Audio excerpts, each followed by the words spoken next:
जब कौमें सो जाएं तो हक की सदा तन्हा रह जाती है। रात की खामोशी थी, फजा में खौफ भी था और बेहिस्सी भी।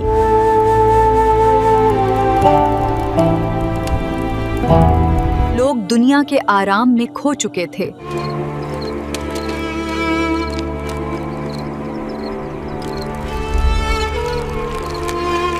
मगर हजरत मौला अली का दिल उम्मत की हालत पर तड़प रहा थे।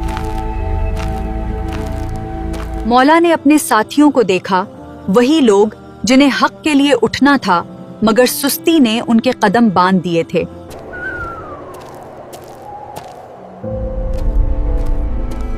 तब मौला के लबों से वो दर्द भरी सदा बुलंद हुई जो आज भी नहजुल बलागा के खुतबा नंबर 29 में गूंजती है। खुदा की कसम, मैं तुम्हें दिन रात छुपे और खुले हर अंदाज में दुश्मन से जंग की दावत देता रहा,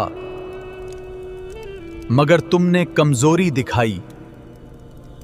ये सिर्फ एक शकवा ना था, ये एक रहबर के दिल का जख्म था। एक ऐसा इमाम जो उम्मत को जुगाना चाहता था, मगर उम्मत सुस्ती के आलम में डूबी हुई थी।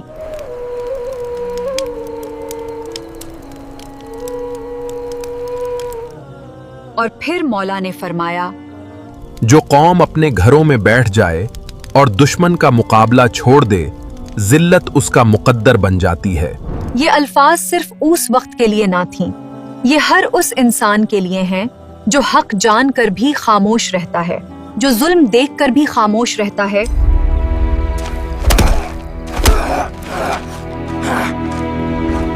और जो सच के रास्ते पर चलने से डरता है।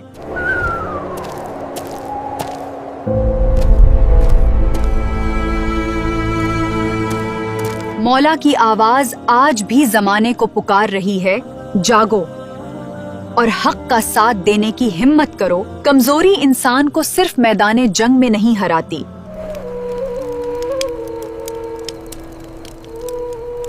बल्कि किरदार, ईमान और गैरत में भी शिकस्त दे देती है। मौला ने फरमाया, तुमने मेरे दिल को रंजो गम से लबरेज कर दिया है और ये दर्द मेरे अंदर खामोश आंधी की तरह छा गया है। याद रखो, कौमें तलवारों से पहले अपनी लापरवाही से शिकस्त खा जाती हैं। ये मौला अली का खुतबा था जो सिर्फ तारीख नहीं, आज भी ज़मीर को झंझोड़ता है।